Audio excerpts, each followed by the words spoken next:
से स्वागत है। होप करता हूँ आप सब काफ़ी अच्छे होंगे और काफ़ी इन्जॉय कर रहे होंगे हमारे चैनल के वीडियोस को। तो आज की जो ये एपिसोड है ये हमारी वीबीए की एपिसोड नंबर 14 होगी। जो हमारी लास्ट एपिसोड थी उसमें हमने देखा था किस तरीके से हमने कॉपी पेस्ट मेथड को 3 डिफरेंट मेथड्स को यूज़ किया था और उसके अकॉर्डिंगली हमने कॉपी पेस्ट ऑपरेशंस को डन किया था। आज के इस सेशन में हम देखेंगे किस तरीके से हम चलेंगे और देखेंगे किस तरीके से हम सिलेक्शन करते हैं किसी भी वर्कशीट्स का और उसमें ऐड करते हैं न्यू शीट्स को। ठीक है। और ये न्यू शीट्स हो सकती है या तो किसी भी एग्जिस्टिंग शीट के पहले हो सकती है या फिर उसके बाद में हो सकती है। तो इसमें हम सिलेक्शन के प्रोसीजर्स को देखेंगे जिसमें हम सेलेक्ट करेंगे एक सिंगल शीट को और वीबीए के कोड्स के थ्रू और फिर किस तरीके से हम मल्टीपल शीट्स को सेलेक्ट करते हैं उसको भी देखेंगे। और उसके बाद गोइंग फॉरवर्ड देखेंगे किस तरीके से हम इंसर्ट करते हैं अपने नए एग्जिस्टिंग वर्कबुक में नए शीट्स को बिफोर और आफ्टर द एग्जिस्टिंग शीट, यानी कि जो भी एग्जिस्टिंग शीट है उसके पहले या फिर उसके बाद में किस तरीके से ये सारे वर्क होते हैं। तो बने रहिए हमारे साथ आज के इस एपिसोड में और चलिए इसको सीख लेते हैं।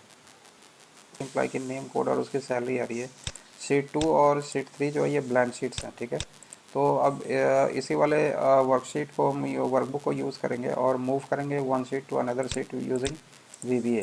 तो इसको किस तरीके से करेंगे, तो इसके लिए हम सबसे पहले चलते हैं अपने डेवलपर टैब पे और यहाँ से हम कर लेते हैं विजुअल बेसिक एडिटर। ठीक है।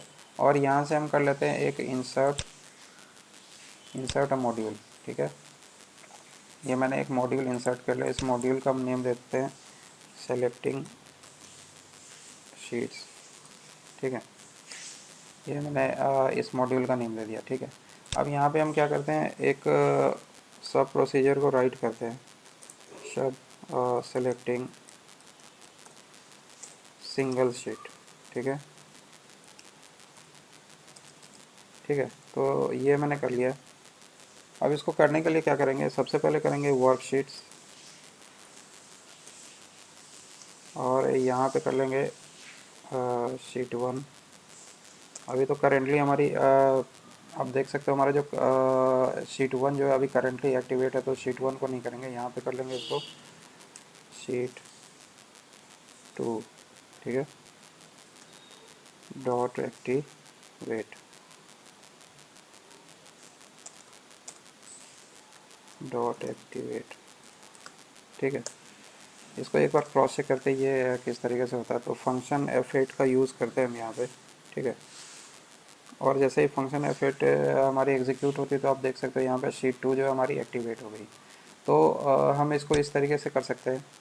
अब इसमें इसको एक अलग मेथड से भी हम यूज़ करते हैं, इसको डॉट सेलेक्ट भी करके भी कर सकते हैं इसको। तो एक मेथड मैं दोबारा से यूज़ करता हूँ जो कि हमारी होगी सेलेक्टिंग यूजिंग सिंगल सीट। इसको मैं थोड़ा सा चेंज करता हूँ, यहाँ पे करता हूँ मेथड 2।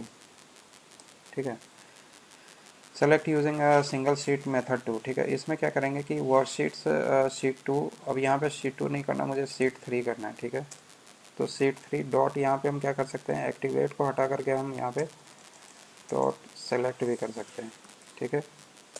और दोनों तरीके से सेम रिज़ल्ट ही आएगा। तो इसको भी एक बार हम फंक्शन पे एग्जीक्यूट करते हैं।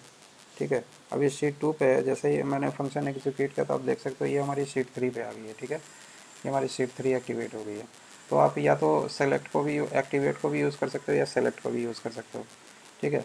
अब सपोज दैट कि मुझे मल्टीपल सीट्स को सेलेक्ट करनी है, तो मल्टीपल सीट्स पे हमें मूव करनी है, तो क्या करेंगे, कॉपी करेंगे फर्स्ट वाले कोड को और यहाँ पे पेस्ट करते हैं। ठीक है। अब यहाँ पे शीट 2 के बजाय सपोज दैट मुझे शीट 1 करनी है, डॉट सेलेक्ट। तो इस तरीके से हम एक शीट से दूसरे शीट पे मूव कर सकते हैं। ठीक है। तो हम एक बार फंक्शन F8 का यूज़ करते हैं। ठीक है। शीट 3 तो ऑलरेडी सेलेक्टेड है, अब शीट 1 पे आ गई। फिर दोबारा से अगर मैं इस फंक्शन को एक्टिवेट करूँ तो ये वापस से शीट 3 पे आ गई। तो इस तरीके से आप देख सकते हैं हमारी शीट्स की मूवमेंट हो रही है one sheet to another sheet. ठीक है। अब इसमें सपोज दैट कि आपको मल्टीपल सिलेक्शंस करवानी है शीट की, यानी कि एक ही साथ है, जैसे आप कंट्रोल को अगर प्रेस करते हो तो ये शीट और ये शीट, जैसे शीट 2 और शीट 3 हमारी दोनों सेलेक्ट हो गई। यही काम हम मैक्रोज के थ्रू किस तरीके से करेंगे तो उसको हम देखते हैं। ठीक है, तो उसके लिए क्या करेंगे, मैं इसी फंक्शन को एक बार कॉपी करता हूँ इधर। ठीक है, इसको करता हूँ पेस्ट और यहाँ पे हम कर देते हैं selecting multiple sheets at once, selecting multiple MUL sheets, यानी कि मल्टीपल शीट्स। ठीक है, तो इसमें क्या करना है कि अब जैसे मान लो कि मेरे पास वर्कशीट 3, ठीक है, डॉट सेलेक्ट, यानी कि जैसे हमारी वर्कशीट 3 सेलेक्ट होती है तो फिर वर्कशीट 1 डॉट सेलेक्ट को भी हम रखेंगे, बट इसको हम क्या करेंगे आगे फॉल्स कर देंगे, जिससे कि क्या हो कि ये हमारी शीट 3 तो सेलेक्ट ही रहे और शीट 1 जो है उस पर ना जा करके उस पर हमारी कर्सर ना जा करके उसको सेलेक्ट कर ले। तो इसको एक बार हम क्रॉस चेक कर लेते हैं, देखते हैं किस तरीके से होता है। फंक्शन F8 को यूज़ करते हैं। ठीक है, ये एग्जीक्यूट हुई, हमारी शीट 3 सेलेक्ट हुई और फिर हमारी शीट 1 भी सेलेक्ट हो गई। देख सकते हैं आप शीट 1 और शीट 3 हमारी दोनों सेलेक्टेड है। तो इस तरीके से आप मल्टीपल सेलेक्शंस भी कर सकते हो। ठीक है, तो ये वाली जो कोड हो गई इसको मैं थोड़ा सा कमेंट दे देता हूँ यहाँ पे, ये कर देता हूँ for selecting multiple sheets at once. ठीक है, और यहाँ पे हो गई, ये हो जाती है हमारी for moving to one sheet to another sheet.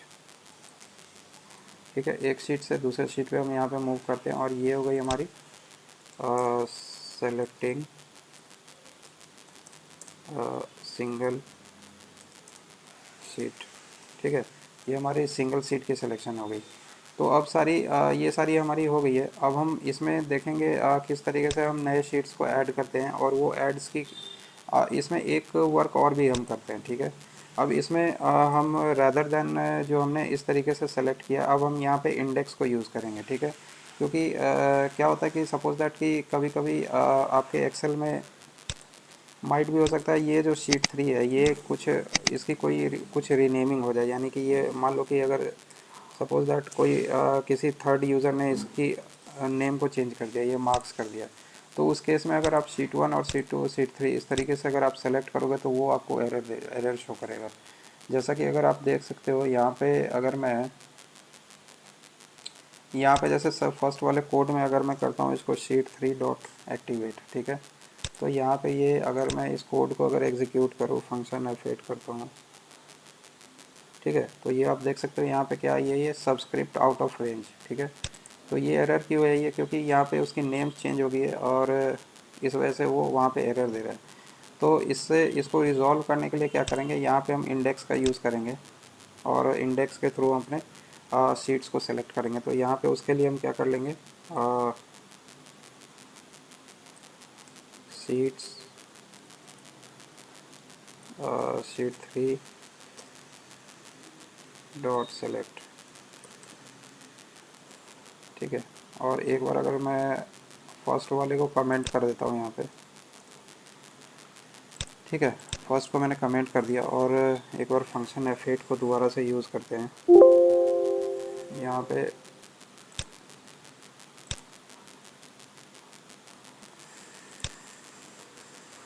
करना पड़ेगा। ठीक है, शीट्स 3 डॉट सेलेक्ट। अब एक बार इसको अगर दोबारा से फंक्शन यहाँ पे दी, ऑलरेडी शीट 3 हमारी सेलेक्टेड है, इसको वापस से एक बार इस फंक्शन को रन करता हूँ मैं, फंक्शन F8 करते हैं। ठीक है, ठीक है, तो आप देख सकते हो यहाँ पे जैसे ही मैंने इंडेक्स डाला, इसका 3 डाला, तो ये हमारी जो है यहाँ पे मार्क्स वाली जो शीट है वो सेलेक्ट हो गई।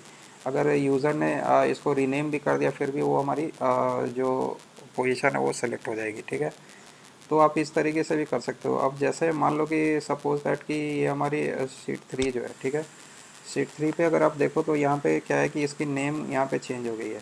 अगर सपोज दैट कि मुझे इस शीट का जो ओरिजिनल नेम है इसको मुझे चेंज करना है, जैसे मान लो कि इसको मैं कर देता हूँ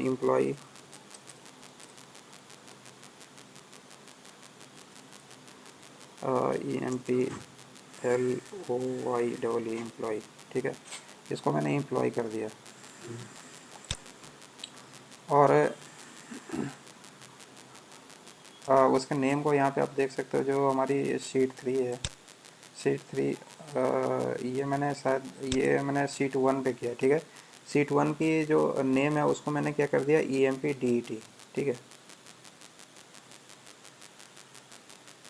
ये EMPDET कर दिया। तो अब हम यहाँ पे क्या करेंगे, इसको अगर सपोज दैट कि इस वाले को मैं कमेंट कर देता हूँ फर्स्ट वाले को, तो यहाँ पे हम कर सकते हैं EMPDET.एक्टिवेट, ठीक है। इस वाले को अगर यूज़ करते तो हमारी शीट 1 जो है वो एक्टिवेट हो जाएगी, ठीक है। इसको अगर मैं ये एक बार फंक्शन F8 करूँ यहाँ, ठीक है, तो आप देख सकते हो हमारी जो फर्स्ट शीट है वो एक्टिवेट हो गई है, ठीक है। उसकी नेम तो सेम है, बट उसकी इंडेक्स की जो नेम है वहाँ पे उसको मैंने चेंज किया और उसके बेसिस पे मैंने उस शीट को एक्टिवेट करवा लिया। तो ये सारे ऑप्शंस हैं जो कि आप यूज़ कर सकते हो अपने शीट्स को, जब भी आपको शीट्स पे वर्क करनी है और उसके अकॉर्डिंगली आपको चेंजेस वगैरह करने हैं तो आप कर सकते हो, ठीक है। तो यहाँ पे जैसे मैंने ये, अब जैसे ये हमने वर्कशीट शीट 3 को किया था एक्टिवेट, इसी तरीके से आप मल्टीपल शीट्स को कर सकते हो। जैसे मान लो कि यहाँ पे इसको न करके और मैं सेम कोड को ही यहाँ पे रन करता हूँ, Ctrl+C और Ctrl+V, Ctrl+V, मैं उसके इंडेक्स से इसको रन करता हूँ, ठीक है। तो इसको मैं कर देता हूँ 1 और इसको मैं कर देता हूँ 2, ठीक है। तो इसके इंडेक्स के अकॉर्डिंगली ये सारे सीट्स जो है मूव करेगी। इसको एक बार फंक्शन F8 करते हैं, ठीक है। ये शीट 3 पे गई, शीट 1 पे गई और शीट 2 पे गई। इस तरीके से ये वाई इंडेक्स जो है यहाँ पे ये मूवमेंट हो रही है, ठीक है। तो ये सारी चीज़ें आपने देख ली। अब हम चलते हैं अपने नेक्स्ट वाले कोड पे, जहाँ पे हम देखते हैं किस तरीके से हम अपने इसमें नए वर्कशीट्स को अपने वर्कबुक में वर्कशीट्स को इंसर्ट करते हैं, ठीक है। तो उसके लिए हम क्या करेंगे, कर लेंगे सब इंसर्ट वर्कशीट, ठीक है। ये मैंने एक कोड कर लिया यहाँ पे। अब यहाँ पे क्या करेंगे, वर्कशीट्स डॉट इंसर्ट,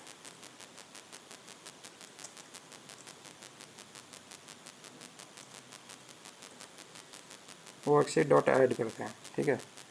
अब यहाँ पे अगर इस कोड को एक बार रन करते हैं, फंक्शन F8 करते हैं यहाँ, ठीक है। ये मैंने फंक्शन F8 किया तो आप देख सकते हो यहाँ पे एक शीट 8 जो है नई शीट यहाँ पे ऐड हो गई है, ठीक है।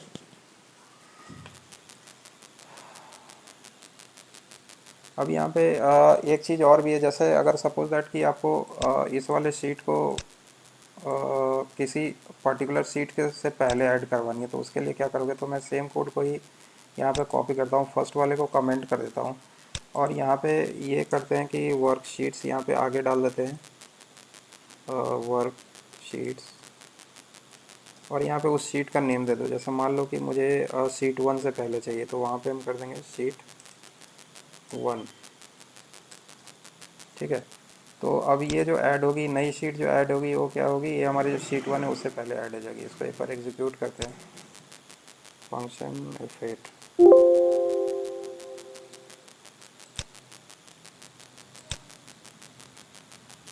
वर्कशीट्स, ये स्पेलिंग मिस्टेक है थोड़ी सी, ठीक है। अब एक बार फंक्शन F8 का यूज़ करते हैं और ये सब्सक्रिप्ट आउट ऑफ रेंज, ये एक एरर है ये पे। जैसे ये वर्कशीट्स डॉट ऐड किया है, आगे हमें लिखा है वर्कशीट्स और यहाँ पे शीट 1 करनी पड़ेगी, SHEET शीट 1, ठीक है। ये हमारी शीट 1 है। उस शीट 1 में उससे आगे जो है इसको एग्जीक्यूट करें। इसको एक बार अगर मैं रन करूँ तो आप देख सकते हो ये जो शीट 1 है, शीट 1 से पहले जो है शीट 9 आ गई है, ठीक है, ये इंसर्ट हो गई है। अगर आपको इसको अगर किसी पर्टिकुलर शीट के बाद में अगर ऐड करवानी तो उसको आप कैसे करोगे, तो इसी कोड को एक बार कॉपी करते हैं यहाँ से, कंट्रोल भी करते हैं, फर्स्ट वाले कमेंट को यहाँ पे कोड को कमेंट कर देते हैं। अब जैसे मान लो कि मुझे एक नई वर्कशीट ऐड करवानी है और जो हमारी होगी ये मार्क्स वाली जो सीट है उसके बाद, ठीक है। तो यहाँ पे इसको हम कर देंगे मार्क्स,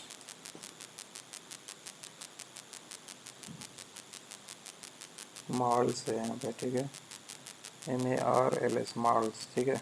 और यहाँ पे मुझे क्या करना होगा, उसके बाद करवानी है, तो यहाँ पे कर देंगे आफ्टर कोलोन और इक्वल टू, इसका साइन लगाएंगे और इसको अब हम एक बार एग्जीक्यूट करते हैं, ठीक है। ये फंक्शन F8 को यूज़ करते हैं और देखो ये आप एग्जीक्यूट हो गई, यानी कि ये जो लास्ट शीट थी उसके बाद एक शीट 10 ऐड हो गई। तो इस तरीके से आप मल्टीपल शीट्स को अपने रेफरेंस के अकॉर्डिंगली अपने वर्कबुक में ऐड कर सकते हो। होप करता हूँ ये सारी चीज़ें आपको अंडरस्टैंड हो गई हुई।